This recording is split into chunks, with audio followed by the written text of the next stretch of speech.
And now, without any further delay, let's get started with today's event. Once again, in partnership with Accounting Fly and hosted by Accounting Today.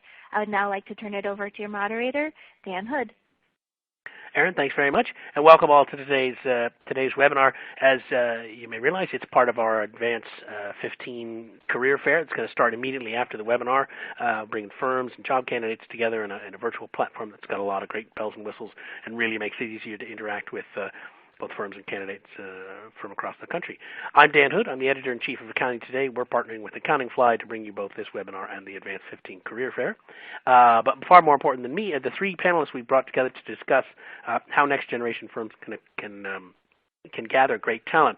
I'm going to introduce them briefly, and then we have some housekeeping things, and then I'm going to get back to them. First off, we've got Kevin Jeter. The slides take just a second to load. There we go. Kevin Jeter is a Consultant Director of Human Resources at CCK Strategies in Oklahoma. He's got a long background in professional services management and working with law firms, but also with wealth management professional. He's got an MBA. Kevin, thanks for joining us. Thank you. All right. And then we've also got, and again, the slide takes just a second to load, but it's Chris Menz, who's a partner a member in charge of business development and marketing at Brown Smith Wallace in St. Louis.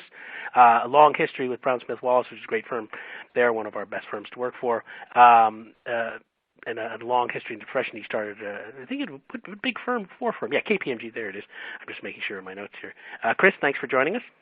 Glad to be here. Thanks. And we've also got Tracy White from Clark Nuber out in Bellevue, Washington.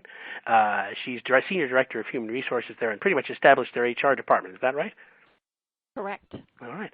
I want to thank all three of you for being here. Your three firms are all perpetual members sort of our best firms to work for, and that's one of the reasons we brought you all here together, because we want to share sort of your expertise and your best practices as great places to work, places that will attract job candidates and accountants to work for you, to share some of your mojo. Well, don't give it all away, but some of it.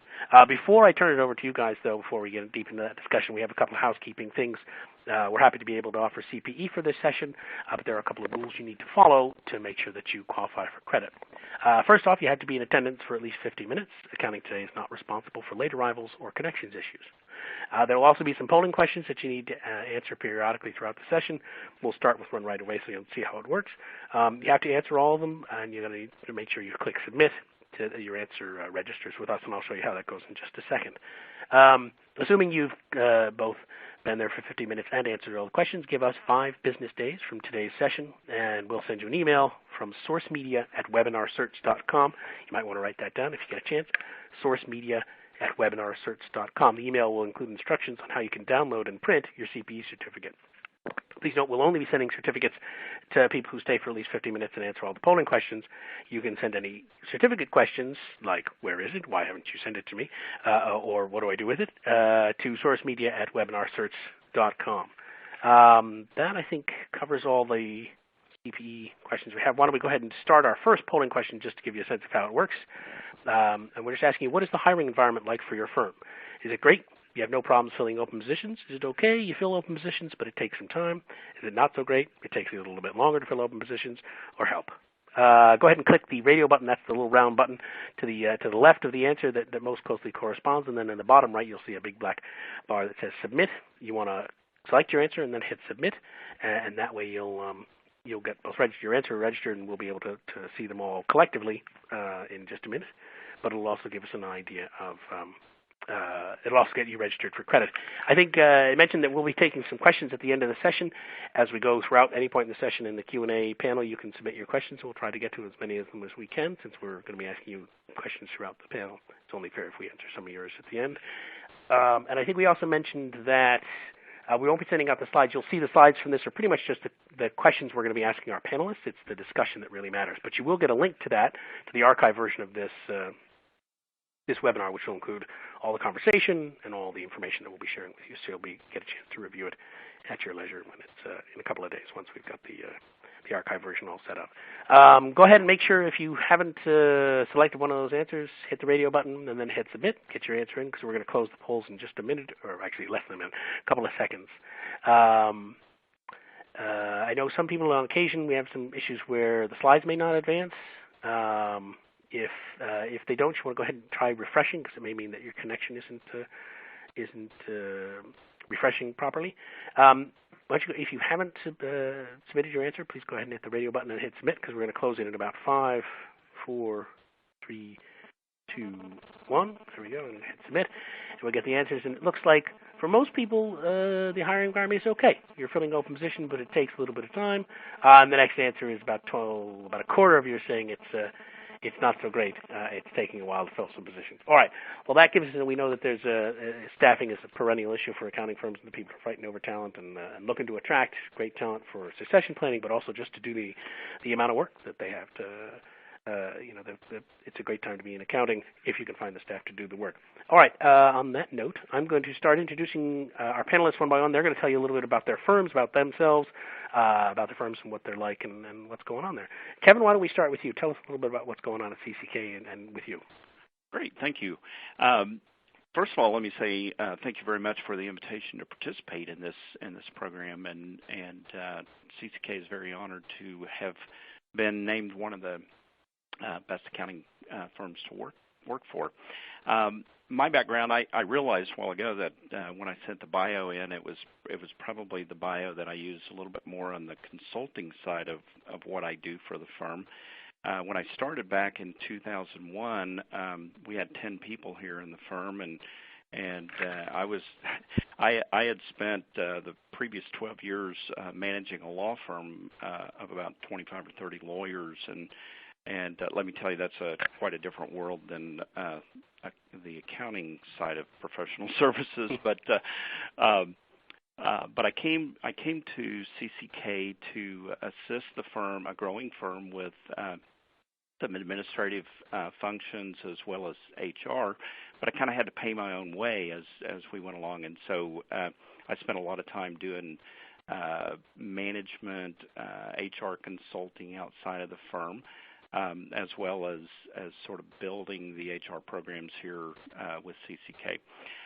Nowadays, though, I spend the majority of my time working in the HR role, and we're doing a lot of neat things. The firm, we currently have 75 teammates. That includes 5 partners.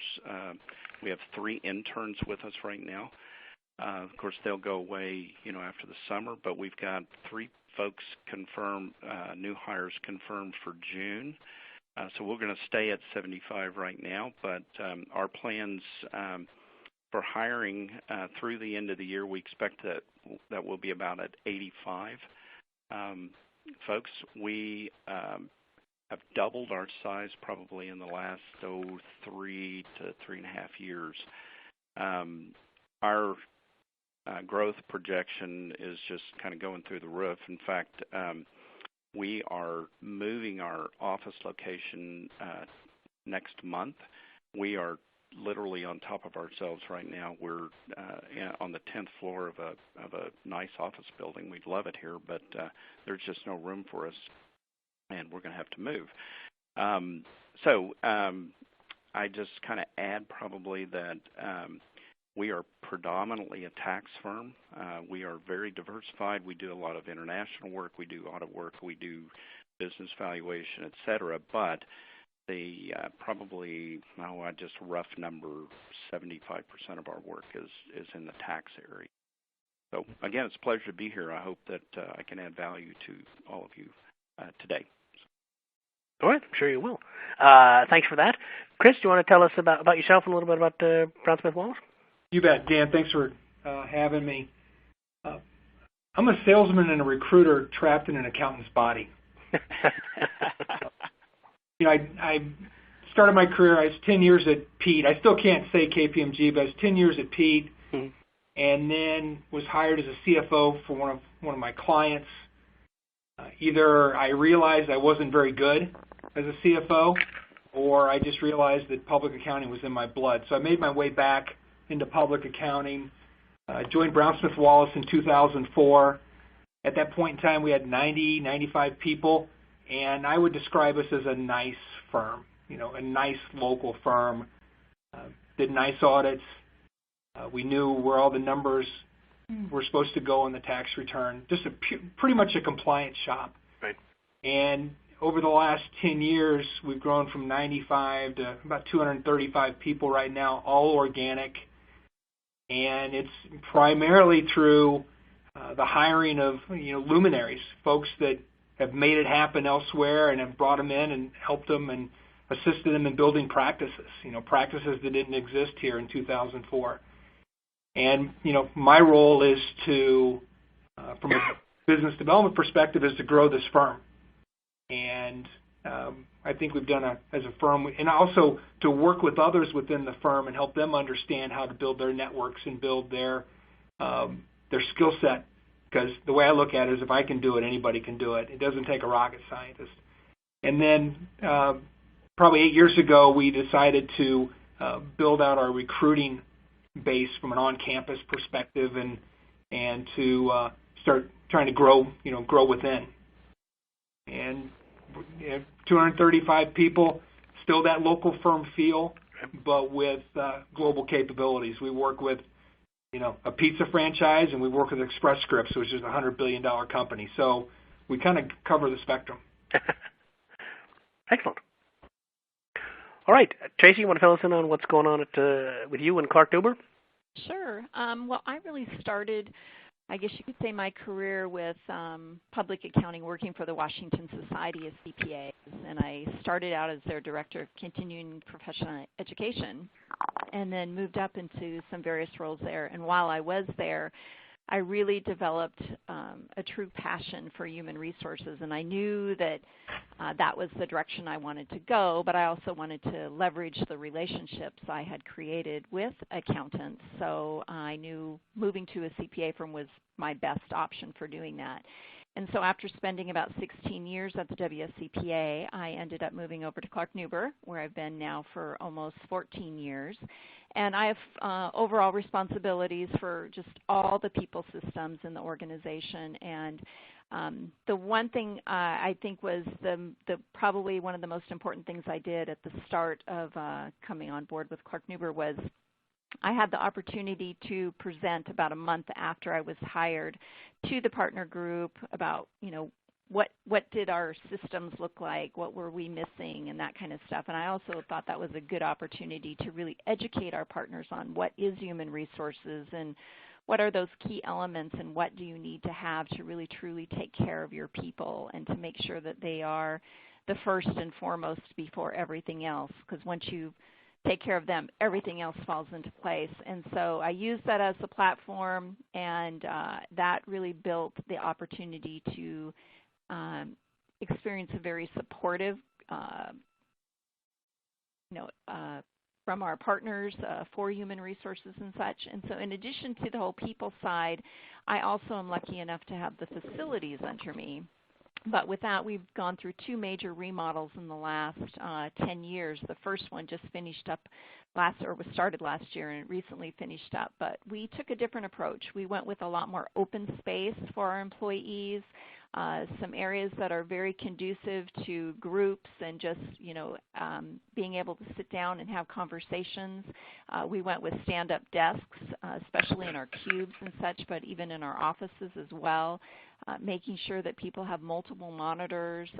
And probably the big thing that's going to be happening for us that other firms will probably experience in the future is we will be moving to hoteling come this fall. We have just under 200 employees, but as of the fall, we'll be just over 200 employees. And so hoteling is one of those things that we need to do. As mentioned, we're in Bellevue, which is just east of Seattle, and we've got 20 partners. Our revenue is approximately somewhere between $38-39 million. And like Chris, we very much believe in organic growth, and we grow probably about anywhere from 6 to 8% per year, and we like that. We definitely have a business now that is a year-round firm model, and so we don't have any big dips. We have, we have just, throughout our entire year, there's always opportunities for employees to get involved and such. We've also won a number of awards, including Best Companies in America, a number of the local Washington awards. We did the best accounting firms last year and made that list. We've been involved in the MOVE project and have made that list for the last 2 years. And then our HR programs and initiatives have won a number of individual awards as well. All right. That's impressive. You guys are all three, and I mean, just from listening to all three of you describe your firms and what you're doing, I hope it's clear why we asked you to be on the panel. You're all firms that are growing and dynamic, but also thinking very seriously about your staff and how you want to work with them, how they want to work with you, and what your workplace is like. With that, why don't we get right to our first question for you guys? And it's the reason we brought you all here is your best firms to work for, which I should mention, by the way, as a small plug. This year's it's not too late to apply for this year's best firms to work for. I think it's going to close I think you can close tomorrow. But shortly, if you go to bestaccountingfirmstoworkfor.com, you can find information on that if your firm hasn't participated. You could be on this webinar next year. Anyways, but more importantly, as part of our Best Firms to Work For survey, we ask the staff of candidate firms, what things does your employer do for you that you love? And so I want to ask each of you to tell us sort of what do you think are the top 3 things that staff at your firm would answer. What do they love about you? And Kevin, why don't we, can you kick us off here? Sure. What we know that our staff, our teammates really enjoy here is our culture. They talk about our culture. We talk about our culture here all of the time. And the way we describe that is kind of a culture of care. We use that term, care for one another, care for our teammates internally, but we extend that beyond our firm to caring for our clients, caring for our teammates and their families. We talk about our clients as well in terms of their families because the majority of our business clients are closely held businesses, so we know the owners and we know their families, and these might be a closely held business that has 10,000 employees, but they're still owned by a small group of people, and so we know them pretty regularly, pretty well. Extending that, I think, is maybe a term that I'd use as collaboration. We tend to expose our new young people to every sort of layer, experience level, teammate, if you will, throughout the firm. A brand new college graduate, coming in here will meet with a partner on their first day, and they'll get involved in projects and be collaborating with a partner and other teammates on projects throughout. Our people tell us that they enjoy that so much because it gives them exposure to people that they believe are going to be a good educational experience for them, but it also gives them the opportunity to learn. They're not just handed projects and say, here, go do this. They get to be involved in decision-making along the way. They soon get an opportunity to interact with clients as well. We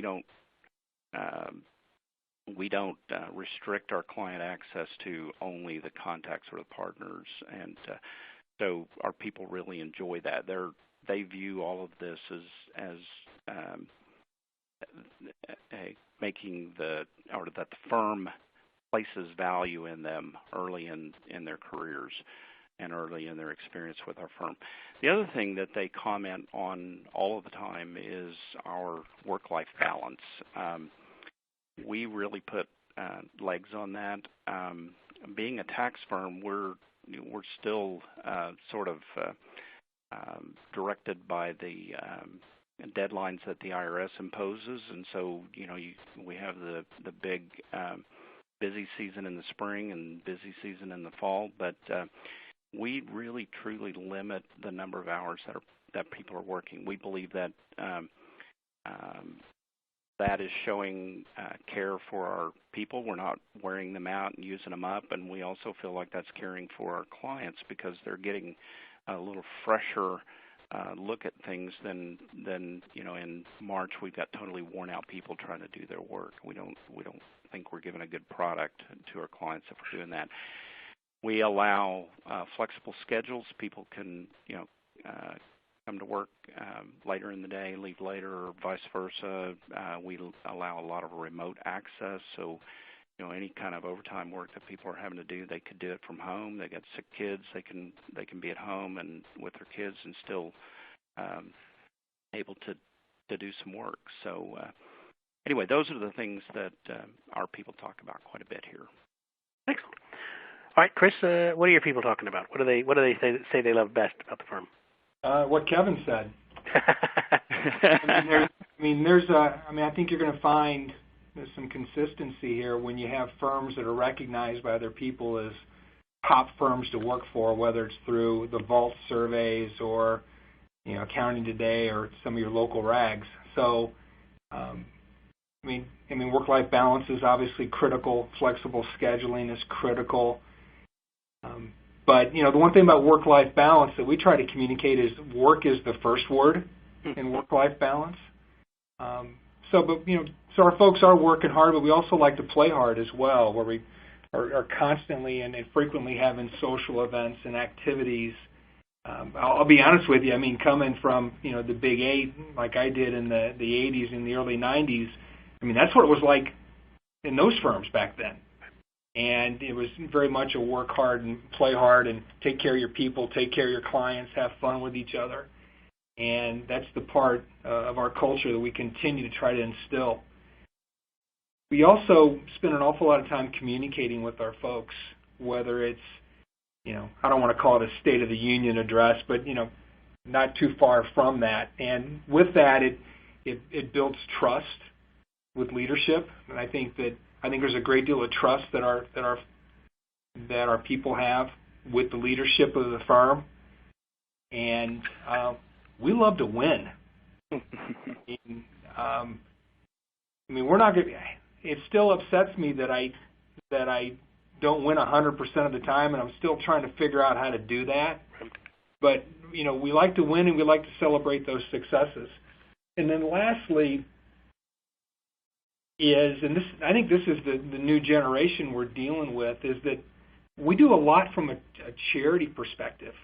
Our folks are very, very active, whether it's a Ronald McDonald House, cooking dinners, Habitat for Humanity, and building houses, or Build-A-Bear is one of our clients, and Build-A-Bear will have a couple of giving type events a year, and our folks get actively involved with that, and they really embrace the fact that the firm embraces that, and it seems like the new generation is very charitable of their time, right, and very charitable of giving of their time, and we embrace that.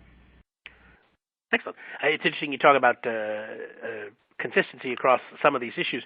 Every time we do our best firms to work for list, it really is, when you look across the list of things we ask if firms have, do you have this program, do you have these programs, do you have these kind of things, the vast majority of the top 100 best firms to work for will have all those things. And then they'll have other things, other ways to personalize it and customize it to their individual firm. But a lot of these characteristics of a best firm, you have to have them. It's not an option. You have to have this. You can personalize and customize it, but you're going to have to operate at this level if you really want to attract the best employees. Tracy, do you have how would they answer this question at Clark Nuber? Well, I think very similar to the others. Flexibility, opportunity, that family feeling, all are very common comments that our employees make. But one of my questions to some of our folks here is that you can't use those words when they used them. I said you had to come up with something else. And so a couple of other comments that were made were, just that feeling of great chemistry of the people they work with, and a spirit of collaboration among the different teams. So going across teams, whether you're an audit, you need to work with the SALT people, and how that all works together and such. And really feeling the fact that people will help one another, even though they're busy with their own things, but they'll make time for you. Also, too, another thing that came up is people just have fun. There's a great deal of laughter around the office, and I think when you're having fun and you're in an environment that is positive and happy, it just continues to, encourage that more so, and I think it just helps. It just helps people and makes for a healthy environment, and certainly that's something that we also very much strive for, is a very healthy environment. So those are some of the things that our people are saying. Excellent. All right. Well, I think those are all, like I said, those are all things that to be a best firm, you've got to have a certain number of those things just lined up. It's automatic. But it sounds like you guys have them all in play. Before we move on, I just don't know if anybody has anything to add before we get to our next question. Well, this is Kevin. Sure. I would probably follow with Chris and Tracy both. Tracy said laughter and having fun, and in our firm, that's huge. That's a really big thing here, is laughter and having fun. And also, Chris mentioned charity work, and that is big in our firm too. I would just want to throw out an example of one of the things that we did. It's not the only one, but by far. But our Christmas event last year, we held at the food bank here in Tulsa, and it's a big enterprise. We're really involved with the food bank and so forth. But we went out and we closed the office one day, took the whole team out there, and we worked at the food bank all day long. And then the food bank has a professional kitchen there, and they cooked our Christmas dinner. And so people wore T-shirts and jeans and worked hard together and had a good time. And then we ended up with a little bit of a traditional dinner, but it certainly wasn't the stuffy, get dressed up, go out and do some fancy thing, So, and it was well received or liked. Great. Well, you're talking about charitable activities of all kinds. Accounting firms have often done that. I mean, it's been fairly common, but it is seems to be much more important to the younger generation. It was always a thing that accounting firms did because they were part of their community and they wanted to give back. But it seems to have taken on I don't want to say urgency, but it's sort of moved up the ladder of priorities, and you see firms doing a lot more, doing it more frequently, and younger staff in particular really looking for that when they go to firms. They want to say, how are you connected to your community? How are you? That's a value for them. It's that's a thing they're asking about. All right. Anything else before we jump to our next question? All right. Good, because this is one of my favorites. I can get the slide to work, which I can. Yay, slides. Okay. So this one, and I'm gonna direct this to Chris first. What are your most effective recruiting tactics? Well, first of all, like I said, about 8 years ago, we decided to embark on campus. And we've learned a lot from that. And because what you have is first of all, you have to know where you can be successful and focus on those areas. I hate to say a local firm has a certain stigma, but it does. And I don't care if you have 230 people or 30 people, it has a stigma that you need to understand, and you need to be able to figure out how you want to address that, as we have a few campuses in our area that really push the Big Four hard, and for their reasons. So first of all, figure out where you can be successful. Probably the thing that we try to focus on the most is, I'll frequently tell recruits, after we get together, one of three things is going to happen. You're either going to work for us now, you're going to work for us in the future, or you're going to be a client. And I tell them I don't recruit. I'm not here to recruit you. It's not a beauty contest. We'll allow other firms to do other firms where they have a difficult time differentiating themselves from each other. We'll let them do the beauty contest, because that's what it tends to be sometimes. We're here to provide information and provide as much information about our firm, who we are, how we win, what our culture is, and how you can make a difference here. Once again, make a difference here now, make a difference in the future, or how we can help make a difference for you as a client. Because I can't tell you how many folks that I've met over the years that I've recruited that we didn't necessarily hire, or that we didn't hire, that are clients of the firm now in one way or another. So we focus, and so we really focus on building that relationship and wanting to continue that relationship. We also recognize that, at least from a campus perspective, it's critically important to have a leadership program. But everybody has not everybody, but most of the big firms have leadership programs. So have one, right. Implement one, but figure out what works for other firms, what doesn't work for other firms, and then try to make yours unique. And we have a program, and it's on our website, called the Impact Leadership Program that we started 3 years ago. And the first year we had 8 participants. This year we had 80 applications, and we require an application process, and we accepted 30. And we have 2 sessions of 15. And it's really it's not about the firm as much as it's about what firms can offer and what the different practices are and what the different opportunities you may have, whether it's audit or tax or transaction advisory, internal audit. It's helping these students understand that it's not just about your audit class and your tax class. There's lots of other opportunities outside of that. So so summer leadership, build that relationship now. Right. And also what we do with our intern program, the intern program this is the beginning of your career. And meaning that our intention is that you're going to be a full-time hire of our firm, and we'll frequently and almost always will make those offers at the end of their internship program. Because, we're not looking for cheap labor. We're looking for great candidates that are going to begin their career with us. Great. All right. Kevin, how about you? What's the most effective recruiting tactics for you guys? Well, you know what Chris answered number 2 a while ago is saying what Kevin said, and I think I'll go back to this question and say what Chris said. With regard to our campus interviewing, campus recruiting, and our internship program, it's almost identical to what he said there.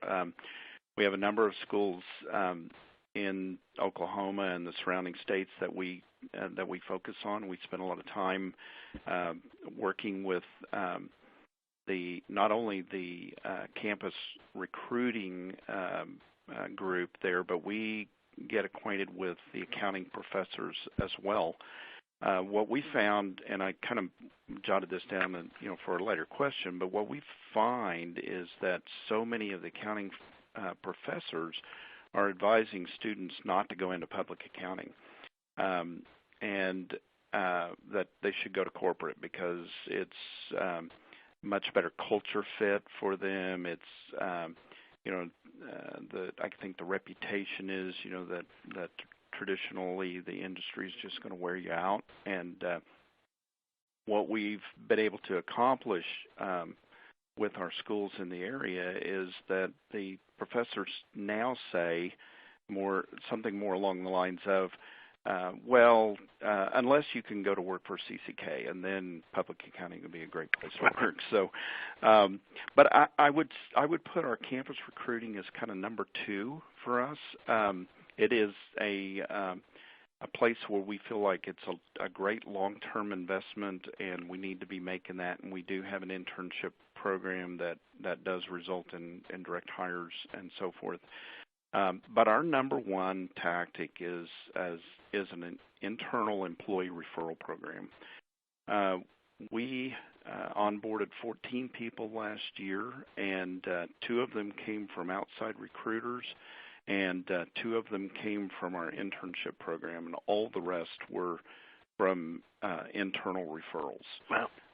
And we got several people from Big Four, where they were going, I need to get to a place where I'm appreciated more and enjoy more. And that's not to disparage the Big Fours, but I recall recruiting a person who worked in another city, and her family was from here, and while she was on vacation, she was down here interviewing with us, and at 3 o'clock in the morning while she was on vacation, she was working on a tax return for her current then employer, and she much more enjoys our culture here now.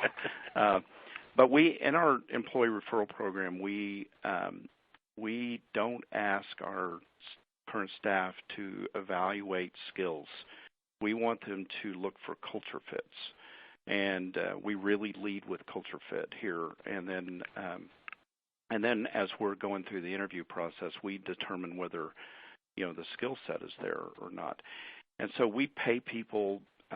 If they make a referral and we interview them, we give the employee a bonus, and then if we end up hiring their referral, we give them a much nicer bonus, down the road a little bit, and that has been by far our most successful tactic.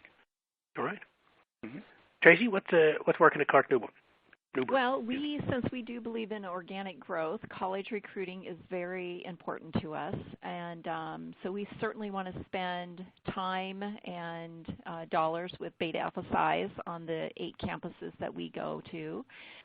We certainly want to make sure that we do have a strong on-campus presence. We do use on-campus recruiters, and those are usually someone that's been an intern for us, and they will be coming back either for another internship or as an associate in the future. Contacting professors, I think what we've tried to do there now, even though we've always contacted them and had communications with them, we decided to take it a step further, and what we're doing is doing it school by school, inviting those professors to our office, giving them an opportunity to really learn about our firm and meet with various shareholders and such, and different folks inside the firm. We invite the alumni people from that school to participate as well in that, so there's some really good dialogue that goes on, and really help to educate them on, why Clark Nuber, is definitely the right fit for some of their students, not for all their students, but for, some of their students. I think the other thing, too, is we certainly want to stay in contact with our high potentials. So, and what I say by that is people that we've made offers to, but they didn't accept our offers, we keep their information, and we have a schedule, and we continue to reach out to them just to kind of follow them and their careers and making contacts because, there is that point that they may be coming back to work for you later on in life. Another area that we found to be helpful is having scholarships, and so we certainly offer scholarships, $1,000 scholarships to each of the different schools that we go on campus to, and then we also do a separate one with the Washington Society of CPAs. We think the leadership conference, that's something that we started just 2 years ago, and we're on our 3rd one now, and our leadership conference has been a bit different from our competitors, especially in our areas. Most of the competitors, it's all about really pretty much selling the firm or the organization and doing some team building type stuff. Ours has been really truly on leadership development skills, and we're not selling the firm at all. That's not the intent. It's really to help them, kind of that backpack to briefcase concept, and helping them, how do you build out your LinkedIn page, and how do you do different things like that. And then we have a separate career day, which is really more about coming to the firm, seeing it, and getting the sales pitch then. Internship program, we have that, and one of the key things with that is we make sure to treat those interns just like an associate. We want them to know exactly what they're getting themselves into, what does public accounting look like, what's it going to be all about, what are the different opportunities that are available to you, and then also, too, when they come back, then as an associate, they can just kind of hit the ground running, so that's really nice. And then going into, other than the college recruiting side, some things that weren't mentioned, and I'm sure the other firms are doing too, but certainly LinkedIn has been very much a friend to us and finding us some excellent candidates. Indeed being, one of the top,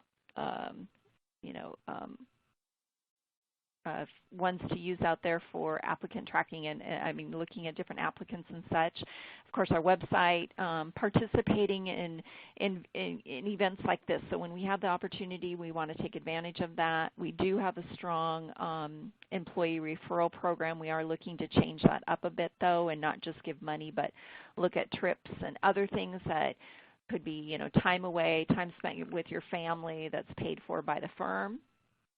Alumni, I think, is a big area as well. So there's, of course, the going back to college recruiting and using your schools and the people in your firm and the schools that they went to, that side of alumni, but then also to your alumni from your firm, the people who've left.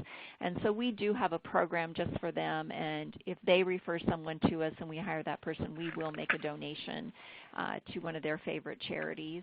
The other thing that we've started doing with folks, candidates at a much higher level, is we're having them meet directly with our partners and principals right off the bat, and not like getting this, hung up in HR. We want them to have that conversation and really hear it firsthand about what we need, what we're looking for, what do we have for them, what do we have to offer them. And so those are some of the key things that we've been doing. Gotcha. All right. Well, I have to say there's so much going on here. There's so much material here that we're running a little late. So I'm gonna just put us all sort of on a speed run mentality as we go forward with our next questions. And I'll keep my commentary to a minimum so I can get as much from you guys as we can. But just let's bear that in mind because we only got about 16, 17 minutes left. But it's all amazing stuff. So let's get on to our next one. And this is also another one that's for me very much the meat of of this session today. Is right? We were talking about recruiting. That's all how you recruit. But it doesn't matter how many people you recruit if they all leave you in 2 years or 3 years or even 4 years. So that's the other half of it. Is what are your most effective retention tactics? Chris, can you kick us off? Sure. Money. That question should be, what are your most effective retention tactics other than money? But yeah. Thank you. Folks want to be developed. And all firms provide development opportunities, whether it's, CPE-related, technical development, things of that nature. And obviously we do that, and I'm sure everybody else does as well. One of the things, what we try to do also is that we really try to focus on the soft skills side of things. And what's near and dear to my heart is, networking and business development skills. Because what we really try to push for folks is, these are going to be skills that are going to be that are necessary and needed for our profession, but they're going to be needed and necessary regardless of what you're going to be doing in the future. Because I don't think any of us think that we're going to have 235 partners of the 235 people we have. So we really try to help develop folks from that standpoint, which is great because it can help continue to build our firm, and they can feel a part of building this monster, but also their skills they're going to be able to use in the future, because let's face it, there's going to be a time down the road when they're going to need to network because they're going to need to find a job with the way this world works today. That all of us at one point in time have been looking for another job. We also have, as it relates to our women. Women are. I don't want to sound like this is Helen Reddy, but women are a significant component of our firm, and are going to be a significant component of our firm in the future. Mm-hmm. And there's a number of women's initiatives that we've started. And one of them we refer to as the Bridge, where it's been incredibly successful. It's been more successful than any other initiative by any other firm, or whether it's a law firm or an accounting firm in this market. And what it's doing is it's helping the women of the firm also to develop their networking skills and become much more active in the business community. And it doesn't hurt the business development side of our business either. It certainly has helped that. We engage Rainmaker Academy as it relates to some of the business development sides of our training. We understand that we can't that we need to reach outside every once in a while, so we've engaged them. to assist us. So I mean that, money, flexibility, and train me. Gotcha. Some of the things that come to mind for me. Excellent. Tracy and Kevin, I'm going to give you a chance to answer, but we need to get a polling question in, so I'm going to ask you to answer while people answer the polling question. So I'm just going to click to that real quick. This is our next polling question. Remember, you have to answer these to qualify for CPE. Here's a question. Are job candidates these days more demanding than they used to be, less demanding, or type answer here, 256 character? That type answer here, 256 character limit should be about the same. So if you think they're about the same as they've always been, click that third button and then hit submit. But Tracy, I don't want to cut you off. I just we needed to get the poll in. So how do you keep them at Clark Newborn other than money? I think in addition to those previous comments, I think some other things too is being open and honest with their performance. That is something, no offense, but I think accountants sometimes want to avoid conflict, and so that's something we've really stressed is that open and honest dialogue with the employees so they know exactly where they're at, what do they need to get to the next level, things of that nature. We've put in place an external executive coaching program that's available to high-performing managers and above, and that has been very successful for our folks. We created our own Leadership Development Institute. We've been doing that for a number of years now, and so we've had a nice group going through that each year. Volunteer opportunities, as mentioned before, but I think in addition to just helping and working in the community, the other part to that is serving on boards, not just the treasurer, but helping people to really develop those leadership skills, and then, of course, having a very solid mentoring program, buddy program, something of that nature. Gotcha. Okay. Kevin? Again, it's what they said. The thing I would probably add to that for our firm is we like to try to help people find their sweet spot, and that's particularly with the younger folks who seem to be the majority of our new recruits.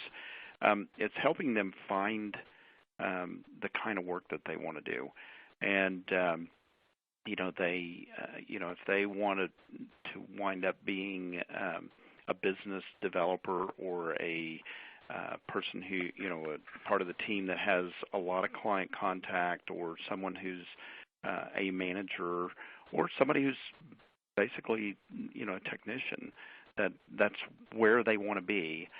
Or if it's a different line of business that they came in the tax door and they thought that's really what they wanted to do, and after a couple of seasons of that they go, oh golly, this is not the right fit for me. We've got other places in the firm, and we help them find out if there's another place in the firm that they're going to be successful. And we've retained a lot of folks who over the years who probably would have left because they weren't in the area that they wanted to be in, and right. were able to, but they were good people that needed to be here. Excellent. So you found a spot for them. That's great. Yeah. Let's just go ahead and wrap up this poll question. Are job candidates more demanding than they used to be? If that's what you think, hit the circle and then hit submit. Are they less demanding, or are they about the same, which now is cleared up? I don't know if maybe only my computer I saw that on, but anyways, we're all set. On that, I'm going to close the polls in about 5, 4, 3, 2, 1. We'll see what the response is. They're more demanding. 72% say they're more demanding, which makes these sort of recruiting and retention tactics all the more important, right? Because they have options that in the past many of them didn't, even if they were thinking beyond the big four. They can sort of pick and choose, right? Or that's the impression we have in the marketplace these days. All right, let's get to. I'm afraid we're getting so close to the top of the hour. I don't know how we're going to get through all of our questions, but I want to get to this next one at least, which is what would you say have been the most important changes in how firms deal with staff in the past 5 years, and then how has your firm reacted to those changes? Tracy, can you kick us off on this one? Okay, yes. Maybe I'll answer one question, and that is more so maybe what they've been doing or what they should be doing and what we're doing. And okay. What we realized is that we've got to have flexibility in our workplace, and so that's something that we've really stressed with telecommuting, our office space, just all of that. I think the other thing, too, is especially with your younger staff, you need to be offering the challenging work and opportunities. You need to involve them in decision-making. you need to make sure that, it's visible about their contributions and the whole rewards and recognition, and that there's a clear path to promotion. And then the big thing that we hear so much, especially from the younger folks, but actually it came from a number of them when we did this employee initiative back about 3-4 years ago, is that feedback is key, lots of feedback. And it's positive feedback, yes, but also, too, we're hearing from all ages. They want to know how can they improve, how can they make a difference, and then, of course, open door policy and volunteer opportunities. Excellent. All right, Kevin, same to you. Kevin, the 2 words that I wrote down when I was preparing for this were flexibility and feedback. This generation, particularly the millennial group, they're sort of demanding that that flexibility, but they also need structure and direction. And, the Gen X group, they always seem to be, you just tell them what you want and leave them alone, and they go do it. And this group, in the millennial generation, they seem to want you to tell them how to do it, and then they'll do it. And so we've got to spend quite a bit of time helping them learn the job, and but they demand that flexibility, and they want the recognition and the feedback. I've heard them referred to as the trophy generation, because as they were growing up, kids got a trophy when they placed 7th place in the baseball tournament. But I think what they're really after is the feedback. Tell me how I did. And they really want us to be honest with them. They don't necessarily want a trophy just, for doing their job, but they want to know how well they did their job. Gotcha.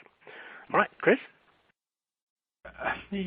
Everybody wants it. I mean, that's the trophy thing. You stole my line. With this generation, I want to blow my head off sometimes, to be honest with you. But we recognize it. We recognize what it is, and all those things you said. And just one other thing I could add is, from a BD perspective, or as it relates to some of the higher level meetings, we're trying to go back to the 80s and 90s of the way you learn is by watching others, and learn from them, learn what to do and what not to do by paying attention and watching. So we try to incorporate that by getting some seniors or supervisors involved in business development efforts, or going to lunch with a prospect or a client, and just getting them more engaged from that perspective on top of everything else that was said. Gotcha. All right, we need to get another polling question again for the CPE issues. What is the top issue for the job candidates that you see? Is it the one they're most interested in? And I know that in some cases they in some cases, there may be more than one, but just pick the one that is highest to you. Is it compensation? Is it work-life balance? Is it career opportunities? Or is it something else? So pick one of those, whatever one strikes you as being most important to the most of them. Click the radio button that selects it, and then hit submit. While they're answering that, I want to ask a couple of quick questions. Tracy, you had mentioned the MOVE program. Yes. I just wondered, can you just briefly describe that, because I'm not sure how familiar people are necessarily with it. The MOVE project, and it is pretty much a women's initiative. And so if you go out and you do a search and you just put in MOVE project, it'll pull up. But it is an annual award that you can apply for, and there's a number of questions, survey questions and such, that you need to go through, and really how are you supporting women, diversity, things of that nature in your workplace. Gotcha. Excellent. And then I think it was you also who mentioned hoteling, and yes. An attendee wanted a little bit more on hoteling. Yes, hoteling. So for our audit associates and seniors, they're only in the office about maybe 2 days a month. And we are in a high-rise. We have beautiful office space, but we have a lot of empty cubes and areas. And we thought, you know what, that's not really a good use of our real estate, since it is one of the top 3 things that we spend money on as a firm. And so we just had a really nice conversation with the folks, with our employees and such, and talked through it. And we asked them, what advice would you give to your client if they were having a similar situation, and they totally get it. And so we're moving to hoteling come mid-August. Yeah, I mean, Oh, I mean, a lot of the big four kicked that in, 10, 15 years ago, and that's something that we struggle with. So Tracy, I'm going to get in touch with you about that because we're we're busting at the seams here. Yes. And I think that's a problem for a lot of firms that they got so much work to handle. They're hiring people, as many as they can, and then, what do you do when you filled up your office space? You're sure you'll be able to support that over time. Why don't people go ahead and let's close out this poll. Is it compensation the most important issue for job candidates? Is it compensation? Is it work-life balance? Is it career opportunities? Is it something else? We're going to close that in 5, 4, 3, 2, 1. And it looks like it's work-life balance slightly edging out compensation, which is always interesting to see. It's because you never know. People say money, and they do want the money, but they also will talk about work-life balance a lot. And it's one of those things where you're never sure if they're just talking about it to talk about it, and if you add a little money, will that issue go away? But you never know. I do want to mention that one of our attendees wanted to let you know he's very happy to hear someone acknowledge how exasperating the issue of dealing with potential employees can be, particularly in all the aspects of the generational shifts, I think is specifically what you're referring to. So you've touched a chord. You've pleased some of our attendees at least by acknowledging the problems that the whole profession is having. Say it's not necessarily a problem with the younger profession. They just represent a challenge they want different things. And you sort of have to step back a little bit and say, maybe they're right to. But at the very least, they're in a position to demand it so that firms have to respond.